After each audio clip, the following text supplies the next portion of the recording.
had always trusted CLA. When we married 10 years ago, I never imagined our lives would reach the point they did. We built a life together, or so I thought. It was the small things, her sudden unexplained absences, the late nights out with friends I never met, and the guarded demeanor with her phone, that began to pile up. But it was the text notification I accidentally saw that shattered the illusion. "Can't wait to see you again." It read, sent from someone named Matt. I played it cool, pretending I hadn't seen it, but my gut twisted. That night, CLA kissed me goodnight and went to bed. I stayed up, staring at the ceiling, trying to piece together what I should do. The next day, I decided to act. I installed a GPS tracker in her car. It wasn't a decision I made lightly, but I needed to know. Claire had been borrowing my car lately, hers was in the shop, and something about the timing felt too convenient. I started by gathering more evidence.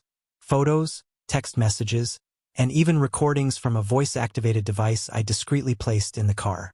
By the end of the week, I had everything I needed. But instead of confronting her, I played dumb. I acted the same as always, loving, supportive, oblivious.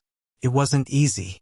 Every time she smiled at me or kissed me goodbye, I felt a pang of disgust, but I knew the payoff would be worth it. The night of my plan, Claire told me she was meeting Sarah for dinner. I feigned a smile, kissed her on the cheek, and wished her a good time.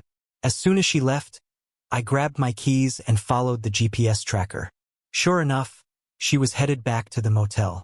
When I arrived, I waited until they were inside. Then I took action. First, I slashed 2 of the tires on my car, the one Claire had driven there. Not all 4, that would be too obvious. Then I removed the spark plugs from the engine. There was no way they'd be driving it anywhere tonight. I waited until they started walking, then pulled up alongside them. Claire's face paled when she saw me. "Need a ride?"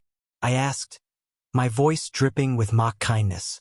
"Mark, I can explain," she started, but I cut her off. "Save it. Get in or keep walking. Your choice." They got in, and the silence in the car was suffocating. Claire sat in the passenger seat, her eyes darting toward me nervously, while Matt fidgeted in the back. I could feel the tension radiating off both of them. I didn't drive them home. Instead, I took them to a desolate stretch of road near the edge of town. When I stopped the car, Claire's face twisted in confusion. "What are you doing?" she asked, her voice shaky. "Getting out," I said simply. I opened the driver's door and stepped out. Before either of them could react, I reached into the back seat, grabbed their phones, and tossed them into the nearby river. "Mark, stop!" CLA screamed, but it was too late. The phones vanished beneath the water with a satisfying splash. "Now you're stranded," I said, my voice cold. "Good luck getting home." The aftermath was even more satisfying than I'd hoped. Claire showed up at the house hours later, looking disheveled and humiliated. She begged for forgiveness, but I was done. I handed her a folder containing all the evidence I'd gathered and told her to get out.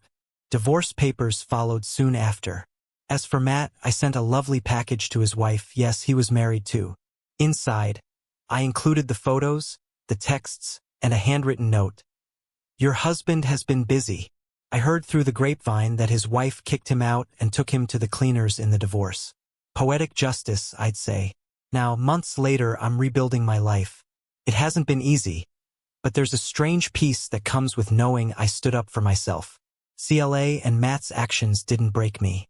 If anything, they made me stronger. And every now and then, when I pass that stretch of road where I left them stranded, I smile. It's a reminder that karma has a funny way of working itself out.